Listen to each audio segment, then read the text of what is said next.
the universe, it is apparent and known before you that all are considered blind until you bring light to their eyes, and all are considered dumb until you open their mouths. So too the writer cannot write a single word until you guide his hand. Therefore may it be your will to reveal yourself through the fruits of my pen which you guided, and to direct the words I have written with your help to every person who needs them. And as you created worlds with the letters of the alphabet and blew the breath of life into us, so too may I have the privilege of creating worlds within the hearts of all readers, and blow the breath of life into them, and bring them closer to you and to their purpose in your world. Send me success and joy and prosperity and peace of mind, and may the words, "and he shall bring out your justice like light, and your sentences like noon," be fulfilled through me with this book which I bring to the light. Give me the privilege of writing and publishing more books and refining and honing my abilities so that I may fulfill your will with precision and with a whole heart. Be gracious to me and answer me, for you are a gracious and merciful God and King, creator of worlds. Blessed be he who hears prayer.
So I'm here with the author, Daniella Levy, writer of By Light of Hidden Candles, who also happens to be the woman that I'm married to. And we're going to interview her about the book. So Daniella, why don't you tell us a little bit about the book to start out? What's it about? I hate answering this question. So first I'm going to just read you the back cover, which I wrote painstakingly. Goes like this.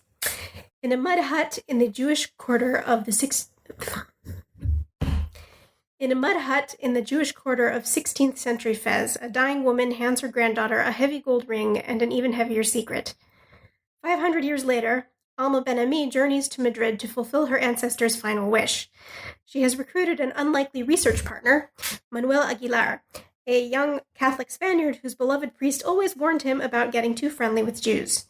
As their quest takes them from Greenwich Village to the windswept mountain fortresses of southern Spain, their friendship deepens and threatens to cross boundaries sacred to them both, and what they finally discover in the Spanish archives will force them to confront the truth about who they are and what their faiths mean to them.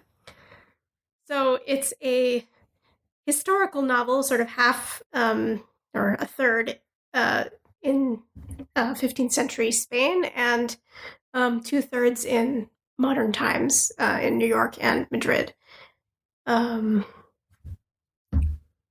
So it takes place both in the 15th century in Spain and in the modern world. What made you decide to write it in that way, as sort of parallel narratives? Well, it's a story that kind of comes full circle in the modern narrative. That sort of started in the historical narrative. So it's sort of it spans over this period of 500 years. And it took me a while to decide exactly how I wanted to tell it, whether I wanted it to be sort of flashbacks as maybe a diary or maybe the main character's grandmother telling the story. But eventually I decided it would be most effective to tell it this way, switching between the different narratives.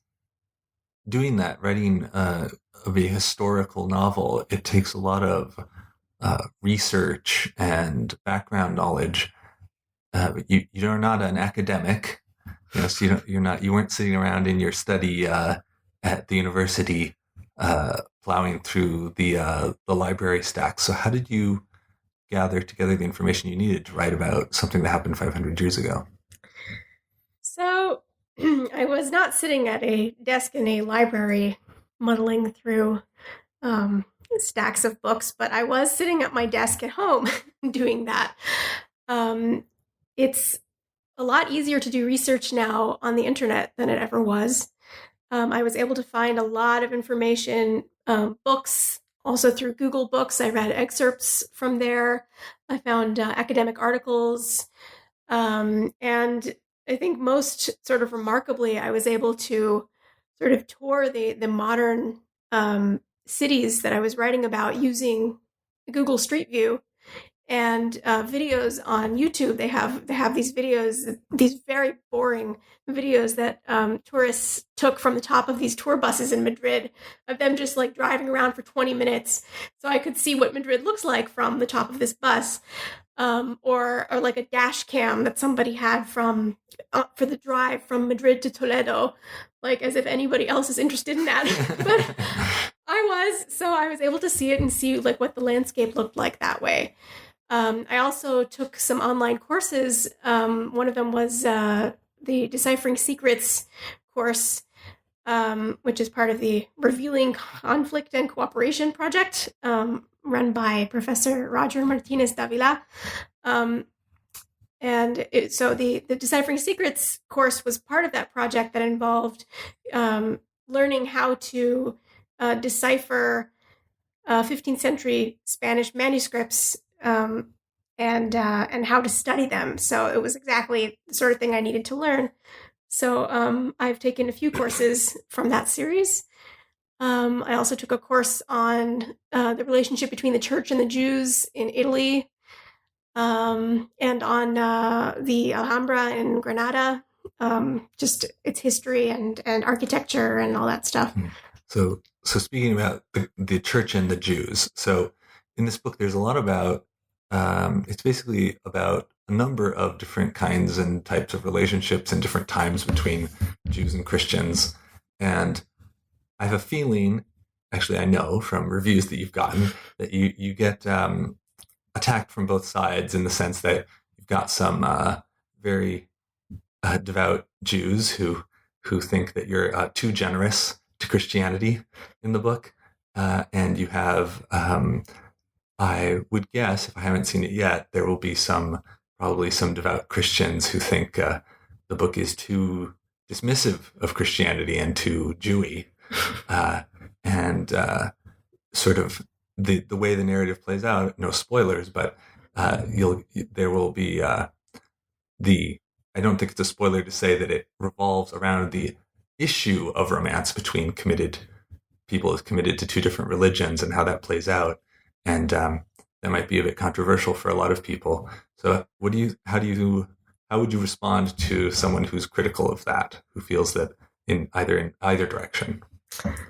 Well, I don't respond because everybody has their own thing. And yes, I had one reviewer who felt uncomfortable with the level of respect that I show for Christianity in the book, which I found kind of funny, because I think sort of respect between people of different cultures and different religions is something I advocate very strongly, and I feel I must have done something right if she felt that way. My job is not to be fair to everyone. My job is to tell a story and to speak up from my own perspective and tell the story that I want to tell in my unique voice, which not everyone is going to like and not everyone is going to agree with. And the fact that I'm getting different responses from the different sides also means that my view is nuanced, because I don't have people who agree with everything that I say. So you said your book's not for everybody. Who do you think it's for? I didn't say it's not for everybody. You said not everybody's going to like it. Yeah. I think the people who will connect to it most are probably people who are interested in religion, Judaism in particular, but not necessarily. People who are interested in history, and in the sort of interaction between religions. And I think one of the things that I wanted to show with the book is that I think religious people tend to be portrayed very two-dimensionally in modern media, because most people who write books and make movies and everything are secular and tend to be kind of anti-religious, and don't portray them with complexity. And I think, and part of my goal here was to show that there is complexity and that religion has beauty to it as well as difficulties. And sometimes wrapped up in the same aspects. Yeah. Right. Sometimes the same things that make it seem oppressive to other people are actually kind of redeeming or help us live better. All right. Well, thank you, Daniella. So I want to just put my 2 cents in there, and we talked about sort of some of the serious aspects of the book, but the tone of the book is actually pretty fun, and it's a pretty fun read. If you've ever read Daniella's blogs or her other book, you'll sort of get a feel for the tone that's more prevalent in the modern part of the book. Yeah. And so it really goes back and forth, I think, between sort of a more serious, old-timey feel in the older parts of the book, and a more kind of fun, lighthearted dialogue kind of area in the modern section. It has a balance between this sort of heavy, because we're dealing with some heavy subjects. It's not only religion, there's also the topic of grief, I think, is explored. And it can be some pretty heavy stuff, and on the other side, it's also kind of light and funny in the way that I also deal with intercultural relationships is often through humor, and I think you can really see that in the book. Do you have a humorous piece that you might want to read for the podcast? Maybe give me a minute to look for one. All right, I'll do that.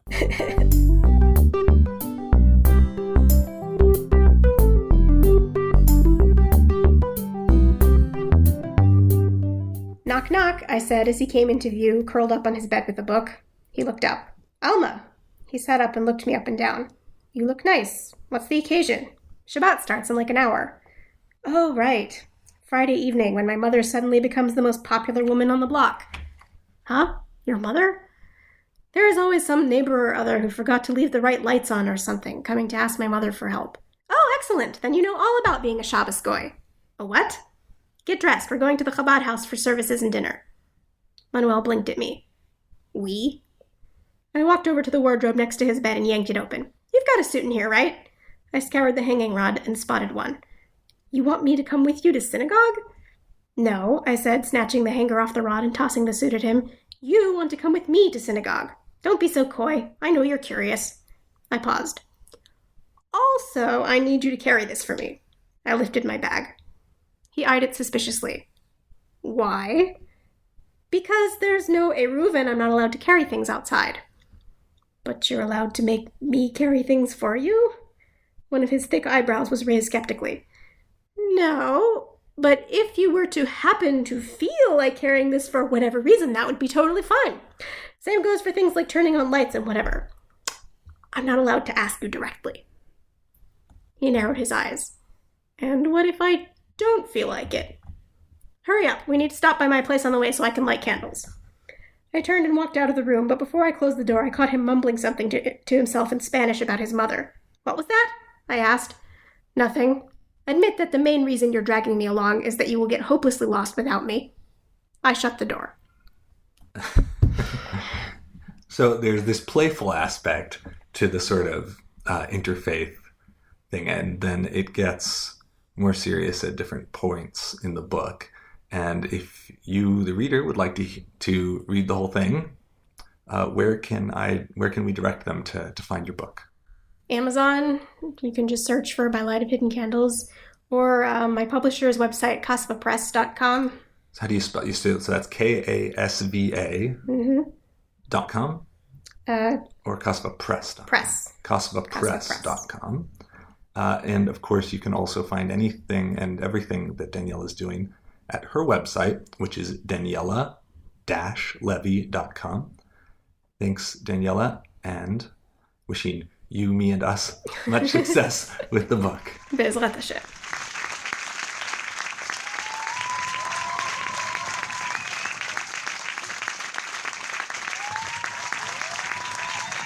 In this week's parsha of Lech Lecha, we start out and we meet our patriarch Avraham.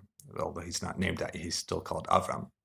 And the command that he receives and the name of the parsha comes from is Lech Lecha, go for yourself, or go yourself to the land that I will show you, from your father's house and the land that you know and all the things around you. And there's always a question that the Mefarshim, that the rabbis ask about the wording of the command, Lech Lecha, go yourself. Literally, it means just go yourself. It's sort of a form of putting emphasis on you. You go.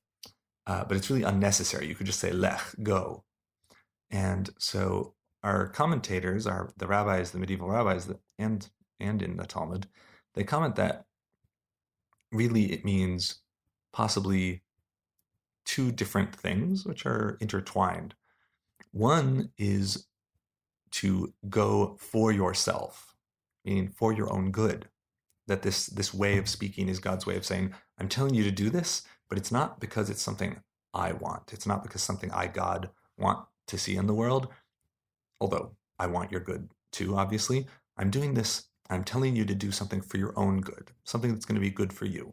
Like, when you make your kid or take your kid, hopefully willingly, to, piano lessons or something after school. If maybe they're not totally thrilled about it, you tell them, go do it. This is for yourself. Even though I'm sort of pushing you to go do this thing right now, really it's for your own good. And that's one aspect of why Avram is given this challenge and sent out into really what for him is the wilderness, which ends up being the land of Israel that his family is going to inherit. But there's also another aspect of it, which is go to yourself. You could read Lech Lecha, go to yourself, meaning it's really a sort of an inner journey where one is discovering and bringing to light their true selves. And it's interesting, but I really think that they're not contradictory.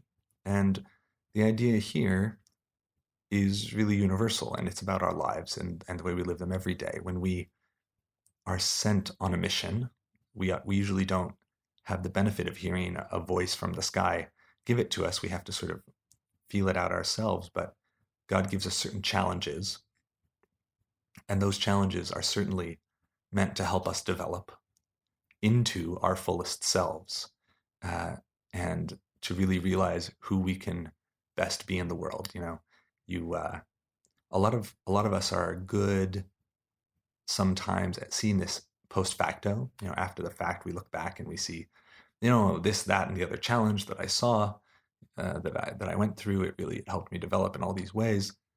But I think part of the beauty of learning the Torah and learning from the experiences of other people in general is that we can benefit from that experience and apply it to our lives without having to necessarily learn everything the hard way. And one thing we can do is that when we see a challenge or a difficulty that we're going through, it's Viktor Frankl, the writer of Man's Search for Meaning. He was a Holocaust survivor, and he, after the Holocaust, he invented a certain type of psychotherapy called logotherapy.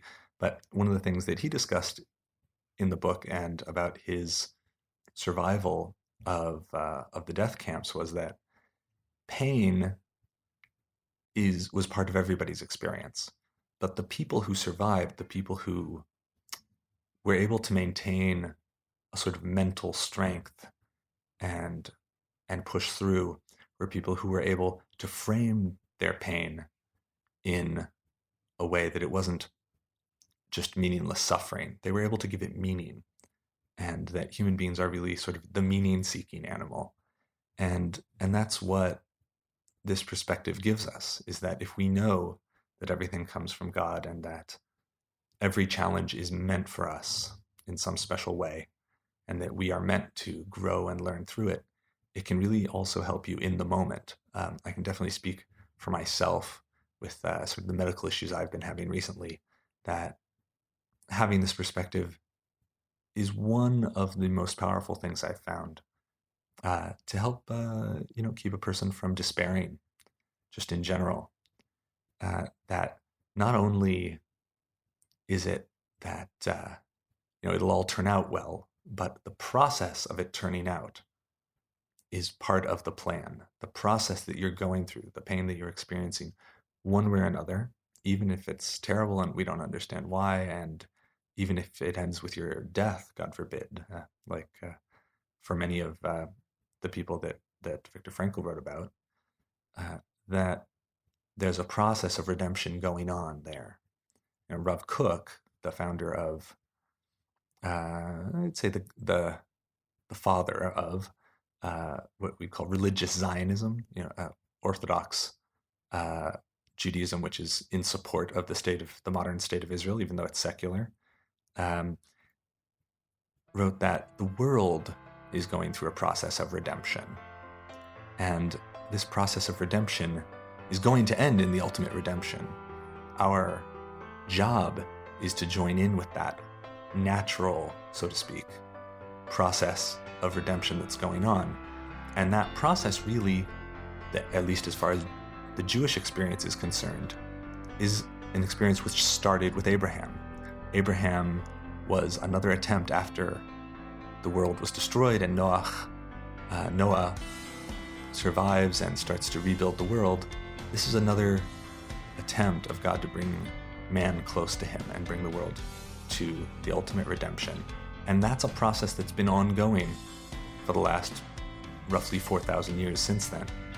And hopefully, please God, may we reach the final destination of that process soon. But in the meantime, the process itself is fulfilling our highest vocation, which is the service of God and the development of our highest selves in that service. And may we all merit to experience that to the fullest.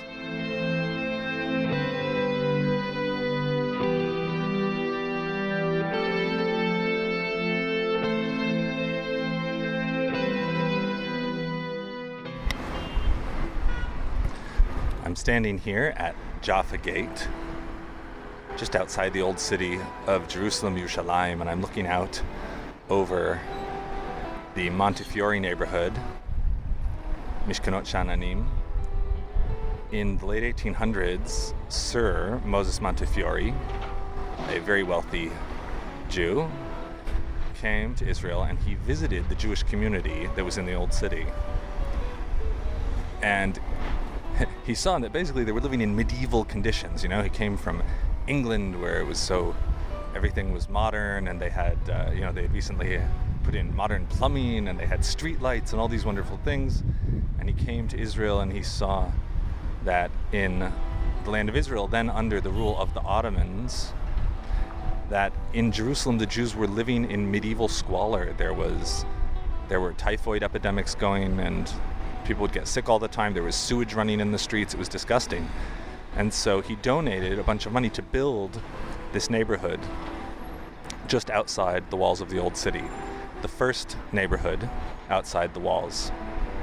And the Jews, at first, they didn't want to go because, why do you have walls in the first place, right? They're to protect you from bandits. And in this part of the world, actually probably the whole world until relatively recently, once you're outside the walls of the city, that's where the law and order ends. And people were afraid. But really at this time, that wasn't true anymore. The local policing and the Ottomans and everybody, they had things more or less under control. It was pretty safe. So he said, go ahead, move out there. And he built a windmill to grind grain so the people that would live there would have what to do to make a living. And he offered them free housing, but they wouldn't take it because they were afraid. So he came back and he said, hey, you know what? I'll actually pay you to go live out here. So, can't refuse that, right? So some families took him up on the offer, and they went out and they stayed in these homes. But they were out there during the day, and then the sun would start to go down, and they would all run back into the city, inside the city gates before they closed and locked for the night, and go back to their old homes and sleep there. But eventually, somebody stayed out there during the night, and what do you know? They lived through the night. They were all right. It was okay. And then other people started to stay out there, and that became the first neighborhood outside the walls of the old city, which developed to be all of modern Jerusalem. This is only in the second half of the 19th century, the 1800s. And all of that became the modern Jerusalem, what we call today, people usually refer to as West Jerusalem, the Jewish part of the city, but also the modern parts of the city that are Arab, usually referred to as East Jerusalem. And that is how the modern city of Jerusalem got started.